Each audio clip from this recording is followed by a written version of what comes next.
قالوا لم نک من المصلین. جہنمی کیا جواب دے گا؟ سب سے پہلا جواب جو ہے، کان کھول کر کے سن لو اے مسلمانوں، اے رمضان میں عبادت کرنے والوں، رمضان میں نماز پڑھنے والوں، سنو، لم نک من المصلین. وہ نماز ہی کہے گا جو صرف رمضان میں عبادت کرتا ہے. لم نک من المصلین، ہم مصلی نہیں تھے، ہم نماز نہیں پڑھتے تھے، ہم اللہ کی عبادت نہیں کرتے تھے. ولم نک نطعم المسکین، مسکینوں کو کھانا نہیں کھلاتے تھے. اور ایک بہت بڑا مشغلہ ہمارے ساتھ تھا، جس مشغلے میں مشغول ہو کر کے ہم یہ ساری عبادتیں چھوڑتے تھے. وہ کیا ہے؟ وَكُنَّا نَخُوضُ مَعَ الْخَائِضِينَ، ہم گپ شپ کرنے والوں کے ساتھ بیٹھ کر کے گپ شپ کیا کرتے تھے. ہم فالتو بیکار قسم کی باتیں کرنے والوں کے ساتھ بیٹھ کر کے باتیں کیا کرتے تھے. آج ہمارا حال کیا ہے؟ ہم گپ شپ کرنے والوں کے ساتھ بیٹھ کر کے گپی لڑاتے ہیں، ہم فالتو قسم کی باتیں کرتے ہیں، جس سے ہماری نمازیں بھی ضائع ہوتی ہیں، جس سے ہماری عبادتیں بھی ضائع ہوتی ہیں، اور جس سے ہمارا اللہ بھی ناراض ہوتا ہے. تو میرے مسلمان بھائیو، نماز کی طرف آؤ. وہ نماز جس نماز کے تعلق سے پیارے نبی جناب محمد رسول اللہ صلی اللہ تعالی علیہ وسلم نے ارشاد فرمایا کہ قیامت کے دن میدان محشر میں سب سے پہلا سوال ہوگا. سب سے پہلے سوال اللہ تبارک و تعالیٰ کیا کرے گا؟ نماز ہی کے متعلق کرے گا. نماز ہی کے تعلق سے اللہ رب العالمین سوال کرے گا، کہے گا اے فرشتوں، اس بندے کے عمل میں سے سب سے پہلے نماز کے تعلق سے دیکھو کہ نماز کتنی پڑھی ہے. نماز کتنی پڑھی ہے. نماز اگر ہماری صحیح رہی، نماز اگر ہم نے صحیح سے پڑھی ہے تو ہمارے سارے عمل صحیح، اور نماز اگر ہماری گڑبڑ ہے تو سارے عمل برباد ہو سکتے ہیں، سارے عمل بیکار ہو سکتے ہیں، اور سارے عمل ہبا منثورہ ہو سکتے ہیں، ذروں میں بکھیر دیے جائیں گے. تو ہم نماز کی طرف آئیں، اللہ کی عبادت کی طرف آئیں، ورنہ بے نمازیوں کے لیے اللہ تبارک و تعالیٰ نے جہنم تیار کر رکھی ہے. اور جہنم جانتے ہیں جہنم کیسی ہے؟ جہنم کا عذاب کیسا ہے؟ جہنم کا عذاب ہمارا یہ جسم برداشت کرنے کے لائق نہیں.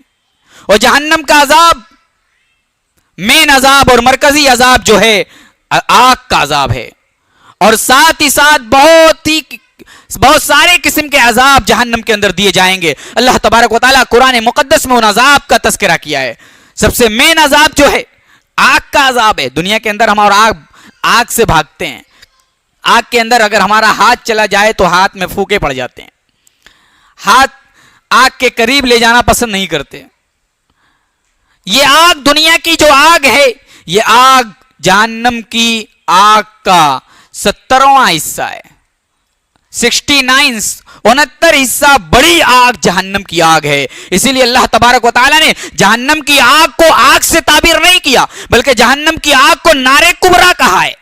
اللہ تبارک و تعالیٰ فرماتا ہے وَيَتَجَنَّبُهَا الْأَشْقَى الَّذِي يَصْلَى النَّارَ الْكُبْرَى لا يموت فيها ولا يحيا. يصلى النار الكبرى، مجرم کہاں جائے گا؟ آگ میں نہیں جائے گا. مجرم کہاں جائے گا؟ يصلى النار الكبرى، بہت بڑی آگ میں جائے گا.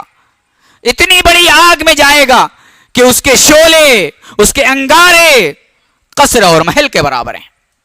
اللہ تبارک و تعالیٰ فرماتا ہے لا يموت فيها ولا يحيا.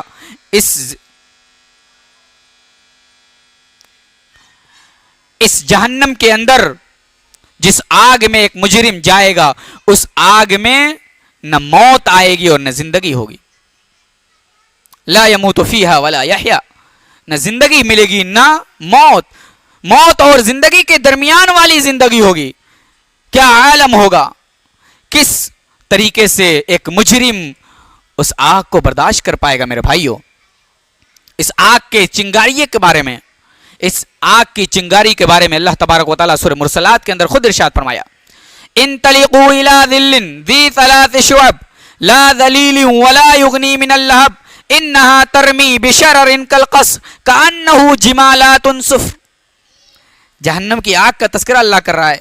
انطلقوا الى ظل ذی ثلاث شعب، مجرم سے کہا جائے گا، نافرمانوں سے کہا جائے گا، جہنمیوں سے کہا جائے گا اے جہنمی، اے جہنمی آگ چکھو، اللہ کے عذاب کو چکھو اور چلو اس 3 شاخوں والے سائے کی طرف۔ جہنم میں سایہ بن کر کے دھواں آئے گا، اور جہنمی جس سے سمجھیں گے کہ اس دھواں کے ذریعے سے جو سایہ آیا ہے یہ ہم اور آپ کو ہمیں ٹھنڈک پہنچائے گا، مجرموں کو ٹھنڈک پہنچائے گا، اس سوچ میں اور اس بادل کو اور اس دھوئیں کو دیکھ کر کے مجرم اور جہنمی خوش ہوں گے۔ لیکن اللہ کہتا ہے خوش ہونے کی ضرورت نہیں ہے، لا ذلیل ولا یغنی من اللہب، یہ سایہ بھی نہیں ہوگا اور آگ سے بے نیاز بھی نہیں کرے گا، یعنی وہ سایہ جو بن کر کے آیا ہے وہ آگ ہی آگ ہے، وہ آگ ہی ہے، وہ دھواں ہے، وہ مجرم کو تکلیف پہنچانے کے لیے آیا ہے۔ لا ذلیل ولا یغنی من اللہب انہا ترمی بشرر کالقصر، اور جہنم کی آگ سے جو چنگاری پھوٹے گی وہ محل کے برابر ہوگی، اور اس چنگاری سے جو ٹکڑا پھوٹے گا وہ سرخ اونٹ کے برابر ہوگا۔ حضرت عبداللہ ابن عباس رضی اللہ تعالیٰ عنہ اس آیت کریمہ کی تفسیر کرتے ہوئے کہتے ہیں، جسے امام بخاری رحمۃ اللہ علیہ نے اپنی کتاب بخاری شریف کتاب تفسیر کے اندر اس روایت کو ذکر کیا ہے، کہتے ہیں حضرت عبداللہ ابن عباس کہ ہم لوگ قصر کو کأنہ جمالت انہا ترمی بشرر کالقصر، اس آیت کریمہ میں قصر کا لفظ جو ذکر کیا گیا ہے، اس قصر سے ہم لوگ 3 ہاتھ کے برابر کی لکڑی یا اس سے بڑی لکڑی کو قصر بولتے تھے، یعنی جو جہنم میں چنگاری پھوٹے گی وہ 3 ہاتھ سے بڑی چنگاری ہوگی، اور جو چنگاری سے ٹکڑا پھوٹے گا اس کی تفسیر کرتے ہوئے حضرت عبداللہ ابن عباس کہتے ہیں کہ کشتی میں جو رسی لگی ہوتی ہے اس رسی کو اکٹھا کر کے جو موٹائی ہوتی ہے وہ کمر کے برابر موٹائی ہوتی ہے، اتنا برابر اس چنگاری کا ٹکڑا بنے گا۔ یہ ہے میرے بھائیوں انہا ترمی بشرر کالقصر کأنہ جمالات صفر، میرے بھائیوں وہ آگ ذرا غور کرو، اس آگ کا کیا حال ہوگا۔ دنیا کی آگ ہم برداشت نہیں کر پاتے، جہنم کی آگ کیسے ہم برداشت کر پائیں گے؟ اس آگ سے بچنے کا انتظام کرو، اس آگ سے بچنے کا انتظام کرو جو آگ ہمیں جہنم کے اندر جلائے گی، جہنم کے اندر عذاب دے گی۔ یہی نہیں میرے بھائیوں، جہنم کے اندر ایک مجرم کو جب ڈال دیا جائے گا نا، تو مجرم کو ڈالنے کے بعد اس کے اصل ٹھکانے کے پاس لے جایا جائے گا۔ دنیا کے اندر ایک مجرم کو، ایک گنہگار کو جب جیل میں ڈالا جاتا ہے تو جیل میں ڈال کر کے ایسے ہی چھوڑ نہیں دیا جاتا، بلکہ جیل میں ڈالنے کے بعد اس کے لیے ایک کمرہ متعین ہوتا ہے، ایک روم متعین ہوتا ہے، جس روم میں اس کو ٹھہرایا جاتا ہے، جہاں بدبودار قسم کے بستر ہوتے ہیں، جہاں بدبودار قسم کی چادریں ہوتی ہیں، جہاں ایسی فضا ہوتی ہے جس میں سانس لینے کی گنجائش نہیں ہوتی ہے۔ تو ایسی تکلیف دہ جگہ دنیا میں بنائی گئی ہے مجرموں کے لیے۔ آخرت میں جو مجرموں کے لیے جیل بنایا گیا ہے وہ جہنم ہے، اور جہنم میں مجرموں کے لیے جو کمرہ بنایا گیا ہے وہ کمرہ اتنا تنگ ہے، اتنا چھوٹا ہے کہ اس کمرے میں آدمی ہل ڈل بھی نہیں پائے گا، اس میں آدمی کروٹ بھی نہیں لے پائے گا، اور اس میں عذاب چکھے گا۔ جب اس کمرے کے اندر داخل ہوگا تو اس کمرے میں داخل ہونے کے بعد موت موت پکارے گا، اللہ موت دے دے، اللہ موت دے دے، اے اللہ کام تمام کر دے، اے اللہ اس جہنم کی آگ ہم سے برداشت نہیں ہے، اے اللہ جہنم کی آگ سے نجات دے دے۔ لیکن اللہ کیا کہے گا؟ آئیے قرآن مقدس کی اس آیت کریمہ کو دیکھتے ہیں۔ اللہ فرماتا ہے وَإِذَا أُلْقُوا مَكَانًا ضَيِّقًا مُقَرَّنِينَ دَعُوا هُنَالِكَ ثُبُورًا لَا تَدْعُوا الْيَوْمَ ثُبُورًا وَاحِدًا وَادْعُوا ثُبُورًا كَثِيرًا۔ اللہ نے کیا فرمایا؟ وَإِذَا أُلْقُوا مَكَانًا ضَيِّقًا، مقرنین، جب مجرم کو تنگ تاریک قسم کے مکان میں جکڑ کر کے ڈالا جائے گا، بیڑیوں میں جکڑا جائے گا، بیڑیوں میں جکڑ کر کے اس کو اس مکان میں داخل کیا جائے گا، اس تنگ جگہ میں داخل کیا جائے گا، تو مجرم جس نے دنیا کے اندر کبھی تمنا نہیں کی ہوگی کہ اے اللہ موت دے دے، جس نے دنیا کے اندر کبھی یہ نہیں کہا ہوگا کہ موت آئے، ہمیشہ وہ اس نے سوچا تھا کہ موت نہیں آنی ہے، دنیا میں دنیا بنائے جا رہا ہے، دنیا کے لیے ترقی کے لیے کوشش کرتا جا رہا ہے، کبھی اس کے دل میں، کبھی اس کے دماغ میں یہ تصور تک پیدا نہیں ہوا کہ اسے مرنا بھی ہے۔ لیکن میرے بھائیوں، اس جہنم میں جانے کے بعد جب وہ عذاب چکھے گا تو برجستہ طور پر وہ کہے گا اے اللہ موت دے دے، موت دے دے، موت دے دے، موت کی تمنا کرے گا۔ جواب کیا آئے گا؟ اللہ کی طرف سے جواب کیا آئے گا؟ جاؤ تمہیں موت ہے، جاؤ تمہارا کام تمام ہو جائے؟ نہیں، اللہ کہے گا لا تدعوا اليوم ثبورا واحدا وادعوا ثبورا كثيرا۔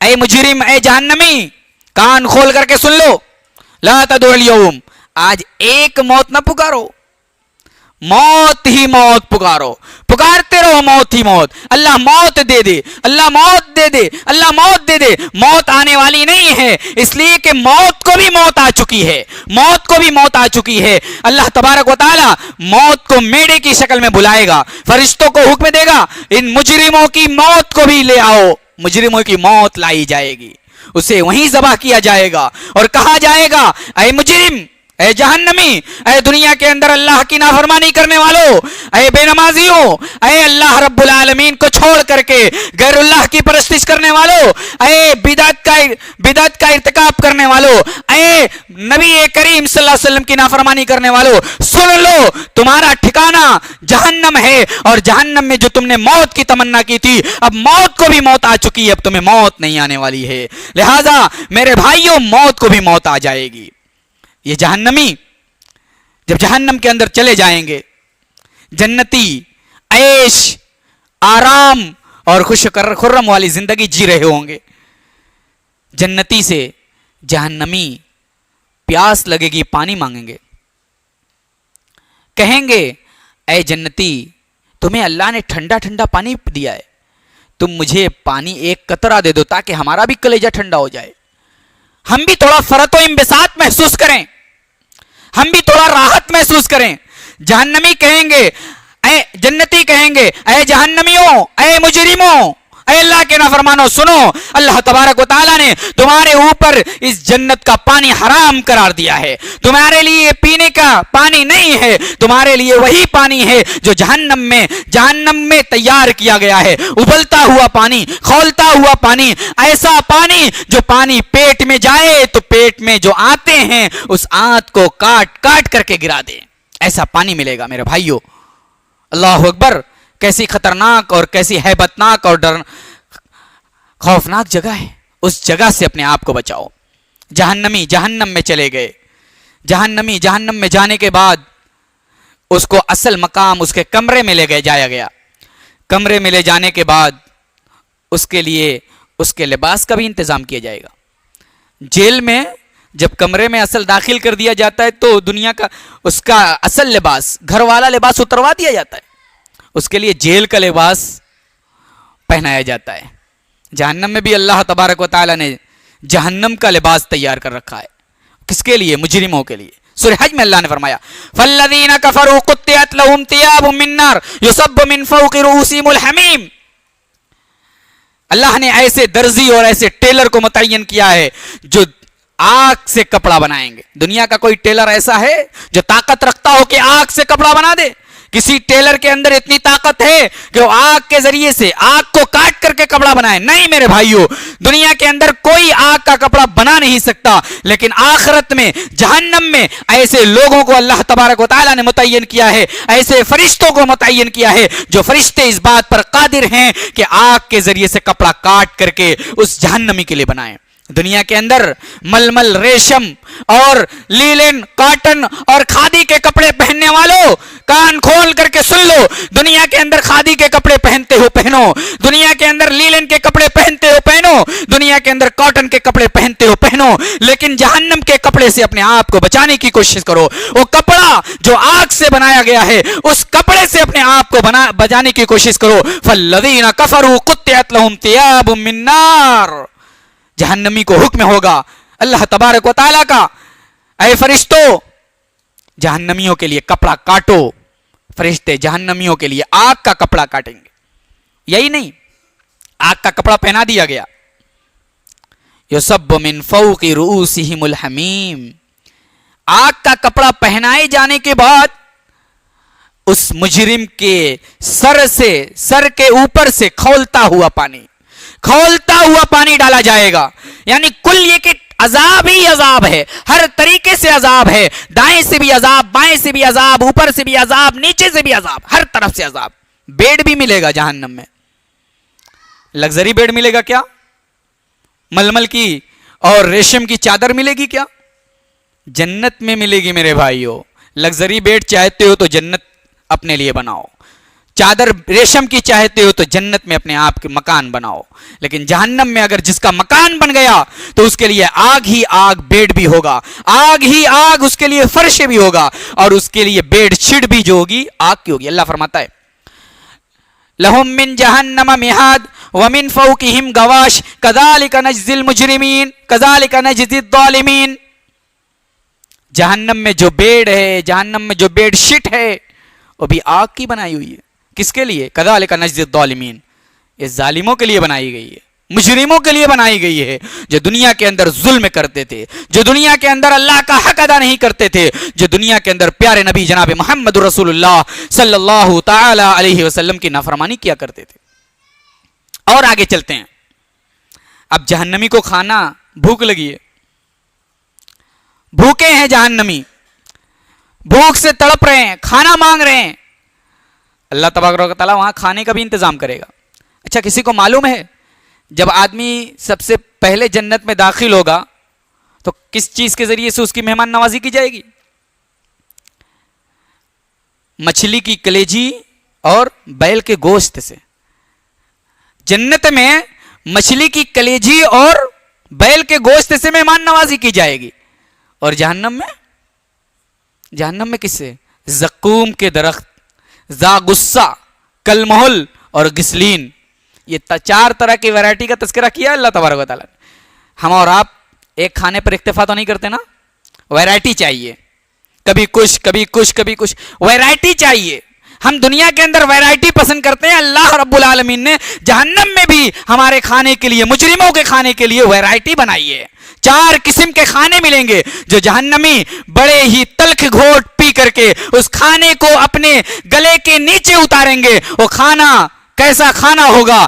وہ کھانا جہنم سے بنایا ہوا کھانا ہوگا. وہ کھانا کانٹے دار درخت والا کھانا ہوگا. جو جہنم کے کھانے کو کھائے گا وہ اس کے حلق میں جا کر کے پھنس جائے گا. اللہ تبارک و تعالیٰ سورہ دخان آیت نمبر 43 کے اندر ارشاد فرماتا ہے ان شجرۃ الزقوم طعام الاثیم کالمہل یغلی فی البطون کغلی الحمیم.